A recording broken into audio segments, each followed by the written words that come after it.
So from a governance perspective, Professor, what should Ateneo be doing right now to assure the families, primarily, and the public that a full accounting is taking place? Right after the tragedy when they became silent.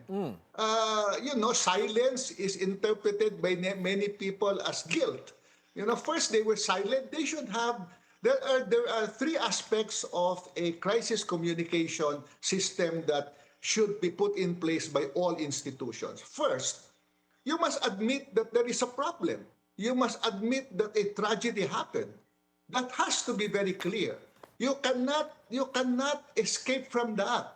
Second, you must inform the stakeholders that there is action being taken by the institution so that the event will not happen in the future. And your actions should have a mechanism of, transparency, of caring for the people who are affected, of making sure that the affected families are taken care of.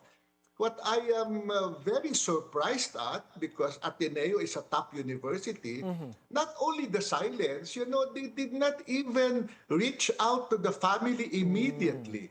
It had to take some other people to pay the airfare of the parent to see her dead child. It cannot, I cannot imagine why Ateneo allowed this to happen. They should have reached out to the family immediately, told the family of the tragedy, told them that something is being done about it, and taken care of them so that they can come to Manila, look at the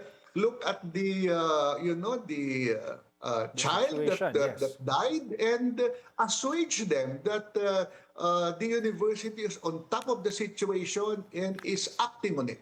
Well, sir, Professor Popoy, why do you think Ateneo is silent about this incident? I speculate. I said I am surprised that a top university like Ateneo would act this way.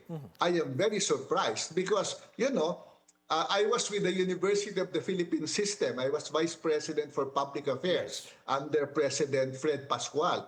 And we had tragedies during our time. But it did not spiral out of control like what is happening now. I was the Vice President for Public Affairs.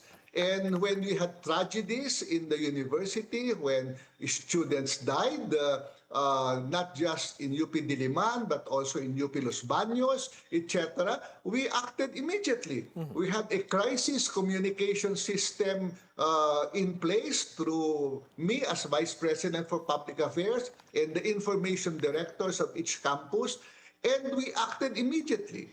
Okay. So nothing of this magnitude happened at that time, because we acted immediately. We acted with dispatch, and we were compassionate. We showed that the university cared for the students, and we did not let lawyers dictate what we are going to do. It was the president of the university, myself, the chancellors of the campuses that decided. We purposely did not let the lawyers dictate on what we are going to do. No,